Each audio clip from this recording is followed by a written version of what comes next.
Good evening, everyone. I'm Melvin Amaro Paron, an MD student here at UPOU. Over the next 10 minutes, I'll walk you through model number 3, distance education models, how institutions organize themselves to reach learners at a distance, and why that still matters today. Let's begin. By the end of this session, I want us to accomplish 5 things.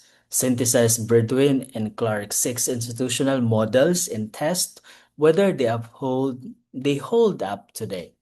Compare how they're practiced across countries. Drawing on Gurin, Rosenblatt, and Rumble and Lashem. Examine the assumptions behind each model. Connect these frameworks to UPOU's position as a Type 5 institution and leave you with a discussion prompt about your own context. Before we get into the typology, here's why this matters. Distance education isn't one thing. Institutions vary in how they started, who they serve, and how they've funded. Understanding these models helps practitioners make informed decisions, and the boundary between distance and campus-based education keeps blurring. No single model is superior. What works depends on your mission, learners, and resources. We can understand distance education institutions through 2 lenses. Organizational models focus on structure, governance, funding, delivery systems, asking how institutions reach learners.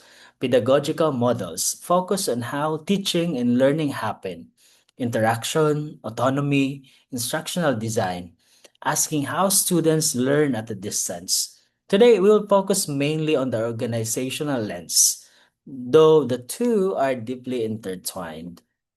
Burden and Clark proposed 6 models. Let's move through them quickly before going deeper on each. Type 1, external degree, credit through exams or portfolio, no direct instruction. Type 2, mixed external and distance, flexible learning contracts. Type 3, conventional universities, adding distance options. Type 4, consortia, institutions sharing costs and resources. Type 5, autonomous distance teaching, universities. And type 6, educational media, actually the largest category of all. Types 1 and 2 are the most flexible learner-centered approaches. Type 1 challenges the assumption that degrees require seat time. Regents College and Thomas Edison State assess competence, not attendance. Type 2 offers structured mentorship through learning contracts, as in Empire State's mentor model. Flexibility doesn't mean isolation. So here's a critical insight. Both types assume adult learners bring valid knowledge from life and work, challenging the deficit model that sees distance students as merely those who couldn't get into conventional universities. Type 3 is the most prevalent model globally, yet the most contested in status. Penn State, Minnesota, and BYU show that extension divisions achieve scale and quality, often at the cost of marginalization within their own institutions. Since on-campus faculty long view distance education as a second chance option. So type 3 reveals power dynamics within universities. Its status isn't primarily pedagogical, it's political, threatening faculty autonomy and resource allocation. Next is type 4 consortia. Are compelling in theory, share costs, spread risk, achieve market reach. NTU showed they can deliver quality professional education via satellite. Yet Perry and Rumble called consortia a splendid idea which all too seldom work in practice, undone by cultural differences and incompatible administrative systems. So consortia fail not because collaboration is bad, but because universities are built for autonomy, not interdependence. Type 5. Institutions are the most deliberate top-down approach, often government established to massify access. The UK Open University became the global model, multimedia materials, industrial production, economies of scale. But Peter's industrial model, while lowering per student costs, risks dehumanizing and de-skilling academics. Type 5 embodies distance education's central tension, democratization through scale versus personalization through interaction. The mega university formula works for access but struggles to deliver real teacher student. Type 6 is the largest category, yet the least studied. Millions learn daily through media with no institutional support. Textbooks, broadcasts, MOOCs, Khan Academy, YouTube tutorials all count as distance learning without being formal distance education. So if we only study credentialed programs, we miss the vast ecosystem of self-directed learning that actually characterizes most distance learning activity. Moving to more recent scholarship, Guri Rosenblatt identified five modern models: single mode, dual and mixed mode, extensions, consortia type ventures, and virtual technology based universities. Her key observation: boundaries between distance and campus universities are blurring worldwide as new technologies push nearly all institutions into the distance education business. But quality, access, and equity remain contested.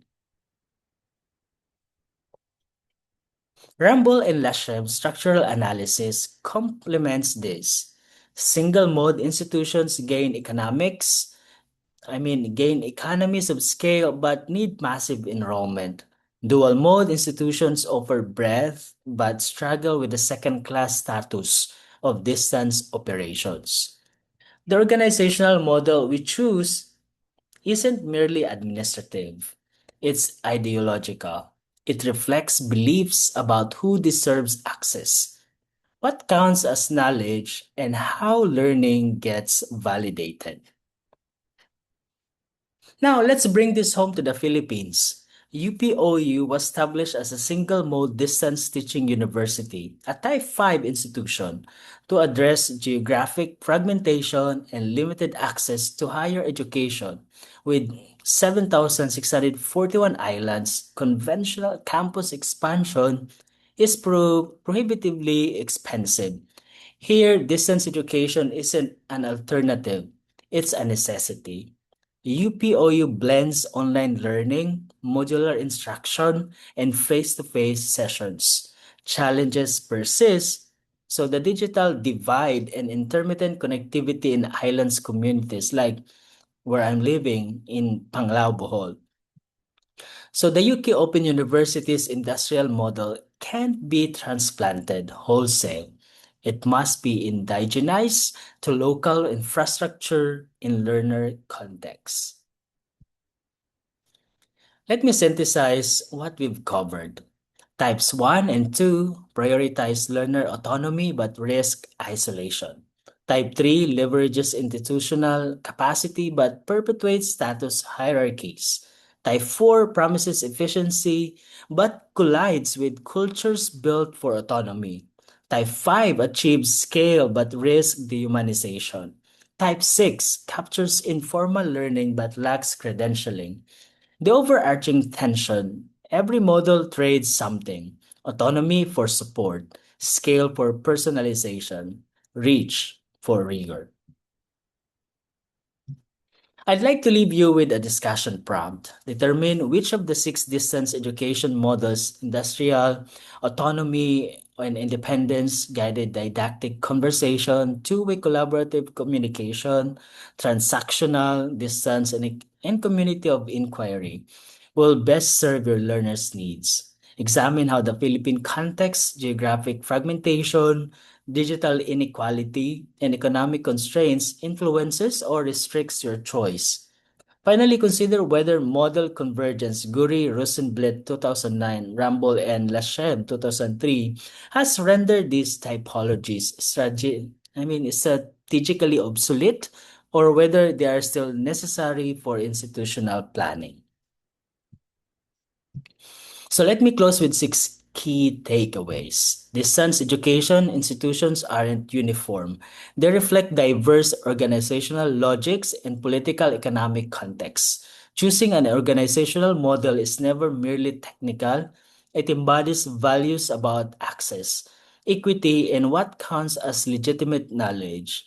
The Philippine experience, exemplified by UPOU, shows that models must adapt to local realities. Our task isn't to champion one model, but to diagnose contexts and design institutions that align means with mission.